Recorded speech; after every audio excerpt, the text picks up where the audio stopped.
Hello, everyone, and welcome to this course, Introduction to Asset Allocation, Understanding Asset Class Behavior. So thank you so much for taking this class. This is going to be an amazing class. You're going to learn a lot, and the point of this theory lecture is to go through all of the main concepts that we will be learning how to code. So let's just get started. We're going to jump right into it. So what are we going to do here? So asset allocation is really the process of choosing which asset classes we want in our portfolios and then assigning weights to them. And we're going to introduce the basic framework that you need so that you could understand asset class behavior, which is based on their distinct risk and reward characteristics. And we're going to go through all of this. Now, why is this so important? Determining the asset allocation for a portfolio, it really is one of the most important steps in the entire portfolio construction pathway. And it will wind up being the primary driver of the portfolio's risk and return profile. Meaning, if you're going to take something, let's say, that's more fixed income heavy, versus something that's more equity heavy, that's going to have a major effect on what the expected returns are, given that over the long run, equities typically have delivered much stronger returns than fixed income. So your chosen asset mix and the asset classes that you pick for the portfolio, before you even choose which investments are the best ones for those asset class, will be a primary driver of returns. Okay, so what are you going to learn in this course? Well, we're going to introduce you to asset allocation, to the main concepts, and everything that is really required to build the process. Now, when we talk about asset allocation, what we're really meaning here, if you're going to want to put together assets into a portfolio, you need to understand them.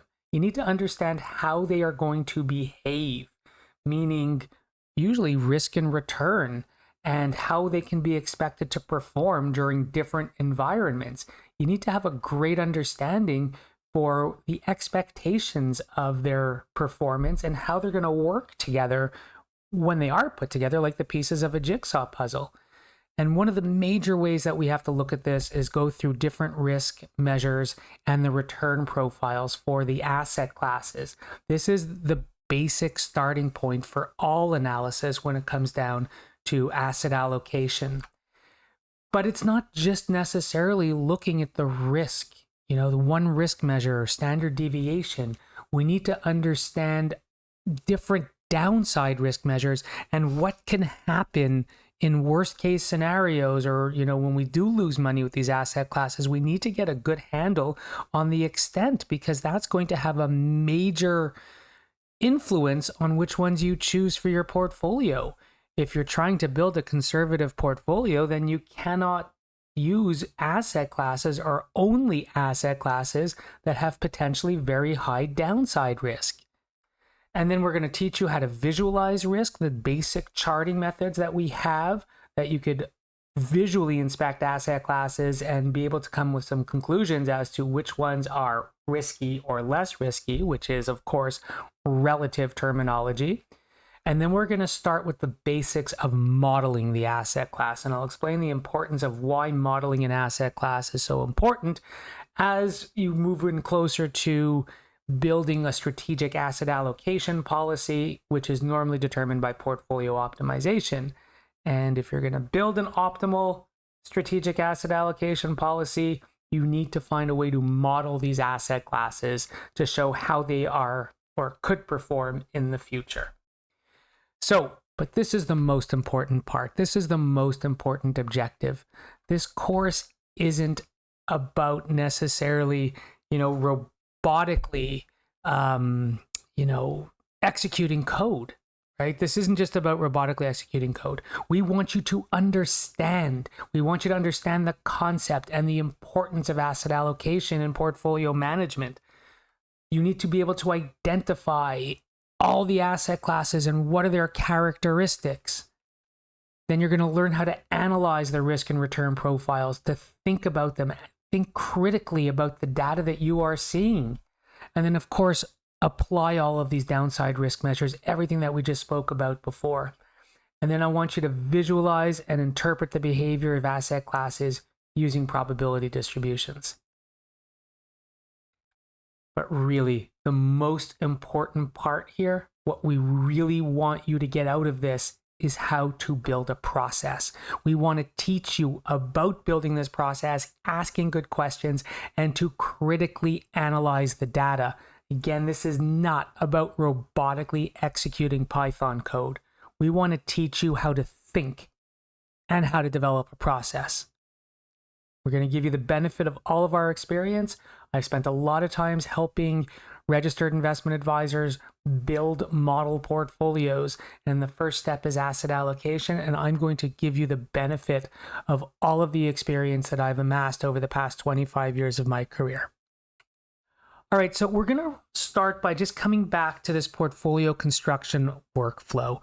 We've showed you this a number of times, and please, I hope you've watched the first video series in Digital Hub, which goes over this and explains each of the boxes, because I'm not going to go through it again here, but please, if you haven't already, please watch that video. So what you're seeing here is a very top level view of what portfolio management is and what the steps are in order to get to your final portfolio over here. The strategic asset allocation, which is really what we're talking about here, is what is the guiding document, the guiding philosophy of the portfolio that you're trying to achieve, which is usually a target investment objective. It could be to outperform the S&P 500, or it could be to deliver 5% a year. That is an investment objective. And all portfolios need to have an investment objective. The strategic asset allocation is the mix of asset classes that will likely deliver that investment objective. But to get to that strategic asset allocation, there's a number of steps you need to go through first.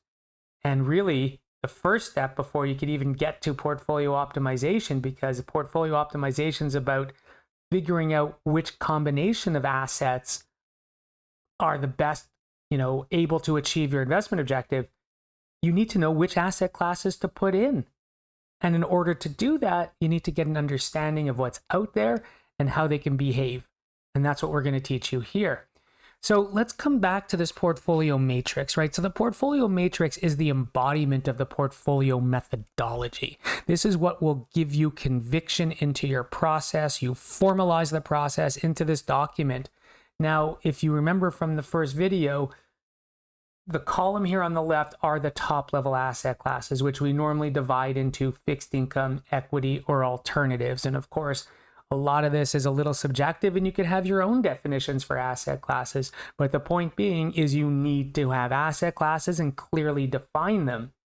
And then within each of those asset classes, you could have a sub-asset class, which is normally based on some side of style, sector, market cap. We're going to go through this a little bit more. The point of looking at this again is that where are we in this workflow?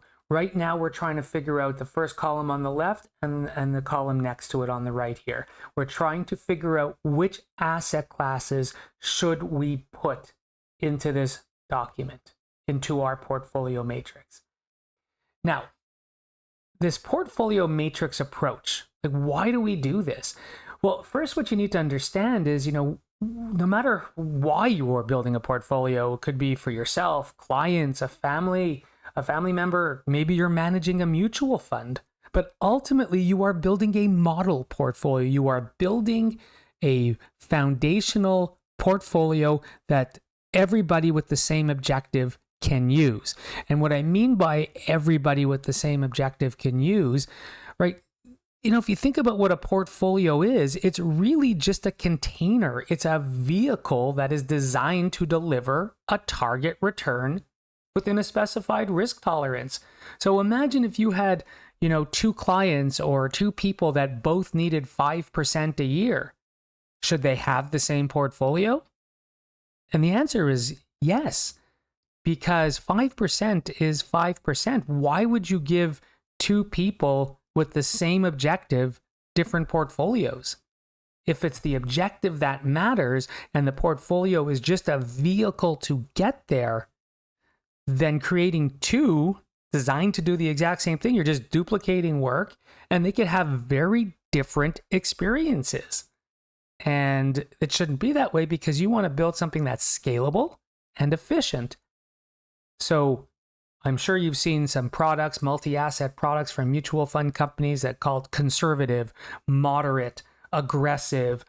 This is exactly what you're trying to do when you're taking the portfolio matrix approach. You're going to build a few asset mixes. If you're a pension fund or a mutual fund, you're only going to need one, but it still follows the exact same process. You need to build this vehicle that will deliver the specified risk and return. Now, the first stage then of this entire investment management process is building this model. And the whole point behind this is to give you something that is a guiding document that is clear, logical, and allows you to explain what you did with conviction. So let's start right at the top. What is asset allocation? This is Introduction to Asset Allocation. The first decision that we have to do here is how we're going to allocate funds to various asset classes. So how much to fixed income, how much to equity? And then, of course, we're going to want to subdivide that. Okay, you're not just going to do 100% US equity. Maybe you will, depending on what the objective of the portfolio is. But when you're building a balanced, diversified portfolio, you might need to diversify the risk a little bit, which means into maybe international equity, Canadian equity. So we need to know which asset classes we even want to investigate, which ones are good candidates for inclusion in our portfolio, which means you need to understand how they behave. And that is the first step of the asset allocation process, is getting a sense for how asset classes are going to behave. And by behave, I mean really understand their risk and return characteristics. So just always remember this. The portfolio, the goal of asset allocation really in the portfolio is deliver a target return within a specific range of risk. Which then comes to the question, what is an asset class? How do we define an asset class? I mean, if you've been in this business for a long time, you might say, why am I being asked this question? But you really have to think about it for a second. What is the definition of an asset class? So anything in the same asset class should behave in a similar manner, meaning they should be exposed, or when they are exposed to various risk or economic factors, they should all behave in somewhat the same way, which is why two companies that are technology should, in theory, be affected by the same factors. A pharmaceutical company and a technology company will not be affected by necessarily the same factors. However, if they're both US companies trading on a US exchange, at the top level, they will be affected by the overall US economy. So most important thing here is assets in the same asset class should have somewhat the same behavior in relation to certain factors or certain drivers. So in an asset class, if you think about it this way, like we just said, should be influenced by the same economic factors, and the returns should be highly correlated. They should have similar risk and reward characteristics, and they should be subject to a common legal or regulatory structure. So this is just a very broad-based definition of an asset class. Now, the characteristics of an asset class, how, their attributes, the composition should be stable over time. And this is actually very important because this could really help you understand whether or not something that you are looking at is an asset class, a sub-asset class, or is it really something even more distinct that you would just say, no, someone's making active decisions here about what to buy within my asset class. Because then it's not an asset class anymore. The second somebody is taking active decisions as to what to buy and sell, well, now you're actually picking the fund, you're picking the manager, you are picking the investment that is designed to deliver on that asset class. But the composition should be stable over time. Think of the S&P 500. Think about how stable it is, how few additions and deletions there are every year. and then compare it to maybe some kind of factor fund, let's say something like a momentum fund, those names could change quite frequently. So in that case, if you're changing the names of the momentum fund every year, well, then is that really an asset class? Right? There's no strict definition for it, the amount of time and how stable, but it's something that you need to think of and consider. And of course, it needs to be investable, right? Like, let's say you're considering fine wine or art for investment, or it's part of your strategic asset allocation. But can you really invest in art? Is it really that feasible? And can you do it at scale? And are you going to be able to necessarily, let's say you do find an index based on fine art, and it exists. How are you going to invest in all of those paintings? So it has to be investable. And of course, it has to be cost effective. You're not going to be able to afford every single Rembrandt painting out there. So let's just go through a basic structure of the asset classes. You typically have equity, fixed income, and alternative investments. This is really the most accepted top level definitions of asset classes. And then you can further subdivide them. So for equity, you could have US equity, Canadian equity, Japanese equity. And then of course you can keep going by market cap, small cap, large cap, mid cap. And then you get into styles, factors, and sectors. Now, a lot of that for fixed income is similar, just, fixed income styles and sectors are a little bit different. For sectors for fixed income, you'll typically say government bonds versus corporate bonds, and they behave differently. Government bonds and corporate bonds, while they're both fixed income and will have some common drivers, but in the end, they actually behave quite differently. So this is a reason why considering them as separate asset classes, unless you're just going to go with one big top level investment that covers all of fixed income, hey, that works too. But if you want more detailed, granular asset allocation, this is a kind of split that you're going to do. And then once you get into the alternative investments, now it becomes like you got a huge universe and differences between all the different kind of alternative investments out there. And getting an asset, getting an understanding of these assets in there, it's challenging, but it must be done if you are going to build a portfolio with the exact asset classes that are going to help you achieve what you want to do. And of course, you have to understand them because you don't want to have nasty surprises. And, I think this is a good time to even ask this question. This is something that I used to ask all of my clients, and you'd get very different answers. And I think I say this throughout, different parts of different courses. As a portfolio manager, someone who is managing money for others, what is the greatest risk that you face?